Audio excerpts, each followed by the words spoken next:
Assalamualaikum warahmatullahi wabarakatuh. Alhamdulillah, syukur kepada Allah Subhanahu wa taala. Allah Taala rezekikan kita berada sampai ke hari ini, bulan Ramadan Al-Mubarak.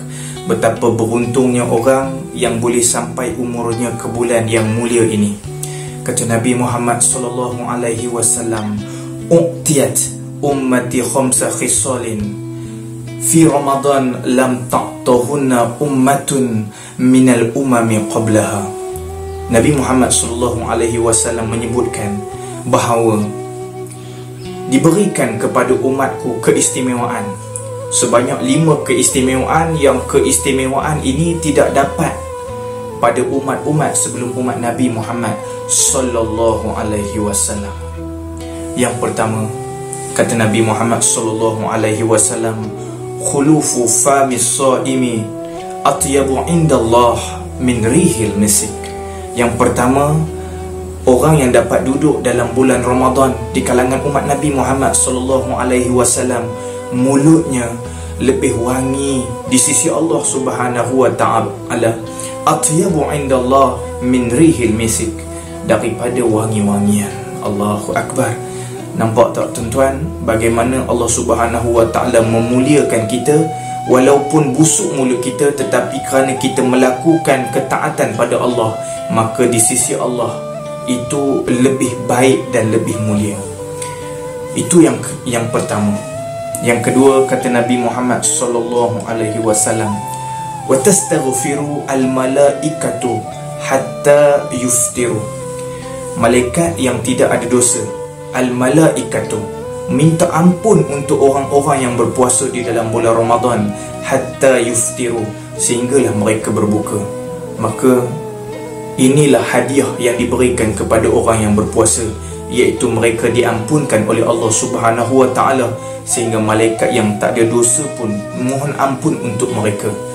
InsyaAllah, mudah-mudahan kita tergolong di kalangan orang yang melakukan puasa dengan sebaik-baik puasa, sehingga kita diberi keampunan oleh Allah. Itu yang kedua. Yang ketiga, kata Nabi Muhammad sallallahu alaihi wasallam, keistimewaan yang diberikan kepada kita umat Nabi, wa tusaffadu fihi maradatasy syayatin, dan semua syaitan-syaitan dibelenggu di dalam bulan Ramadan ini. Wala yukhlisuna fihi ila ma kanu yukhlisuna fi ghairihi, di mana mereka dulu sebelum masuk bulan Ramadan mereka tidak dibelenggu bebas, tetapi bila masuk dalam bulan Ramadan mereka dibelenggu. Yang dikatakan maradatus syayatin ini adalah syaitan-syaitan yang kuat. Maknanya apabila kita masuk ke dalam bulan Ramadan, kita umat Nabi masuk dalam bulan Ramadan ini, kita tidak ada gangguan daripada syaitan. Kita hanya berperang dengan hawa nafsu kita. Inilah masanya untuk kita mendidik jiwa kita, nafsu kita, untuk terus taat kepada Allah, agar bila keluar daripada bulan Ramadan, kita menjadi hamba Allah Subhanahu wa taala yang benar-benar taat kepada Allah Subhanahu wa taala.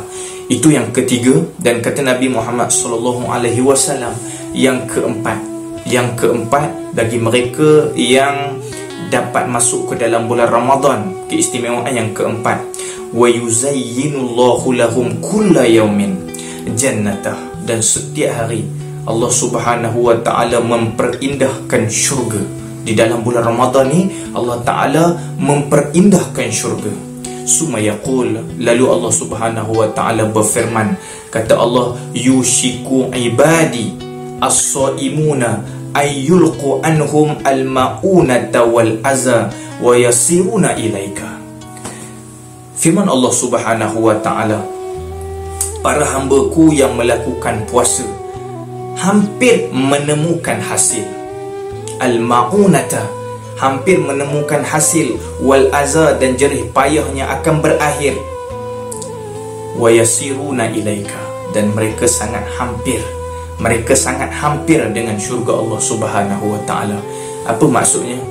Maksudnya orang yang dapat masuk ke dalam bulan Ramadan, keistimewaan yang keempat ialah mereka sangat dekat dengan syurga. Kalau ditakdirkan matinya mereka di dalam berpuasanya mereka itu, maka mereka insya-Allah akan masuk ke dalam syurga Allah Subhanahu wa taala, kerana mereka telah diampunkan oleh Allah Subhanahu wa taala. Itu yang keempat. Yang kelima, kata Nabi Muhammad sallallahu alaihi wasallam, wa yaghfiru fi akhir lailatin. Qila ya Rasulullah ahya lailatul qadar? Qala la, walakin al-amila innama yuwaffa ajruhu idza qada amalahu. Kata Nabi Muhammad sallallahu alaihi wasallam yang kelima, keistimewaan yang kelima ialah wa yaghfiru lahum fi akhir lailah. Pada akhir malam Allah Taala akan bagi ampun pada mereka yang berpuasa, melaksanakan amal pada waktu malam, dan pada akhir malam akan diampunkan dosa-dosa mereka. Lalu ada yang bertanya, qila ya Rasulullah ahya lailatul qadar? Adakah itu Lailatul Qadar? La, kata Nabi Muhammad SAW, bukan. Walakin al-amila, dan sesungguhnya, kata Nabi Muhammad SAW, bukan, la, walakin akan tetapi al-amila innama yuwaffa ajruhu. Seorang yang melakukan amal, ya, melakukan amal, berpuasa, baca Quran dan sebagainya sampai malam tarawih dan seterusnya, sehingga di akhir malam mereka berpuasa dan melakukan amal ibadat, berpuasa, melakukan amal ibadat, sehingga di akhir malam diterima oleh Allah Subhanahu wa taala, innama yuwaffa ajruhu. Apabila selesai mereka melakukan amal-amal mereka itu, mereka akan mendapat pahala di sisi Allah Subhanahu wa taala idza qada amaluhu, selepas sahaja mereka melaksanakan segala amalan mereka itu.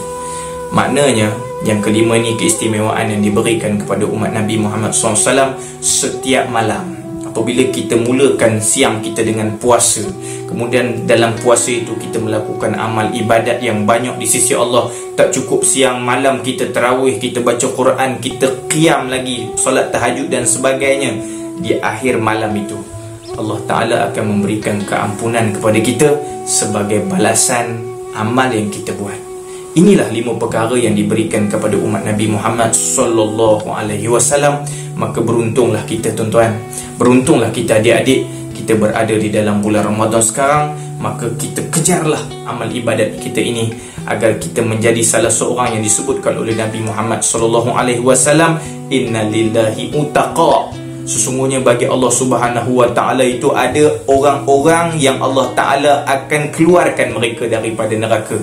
Nama kita dah ada dalam neraka, Allah Ta'ala padam. Utaqa fi kulli yaumin wa laylah. Pada setiap hari Allah Ta'ala ada senarai nama yang Allah Ta'ala buang, dan setiap malam ada senarai nama yang Allah Ta'ala buang.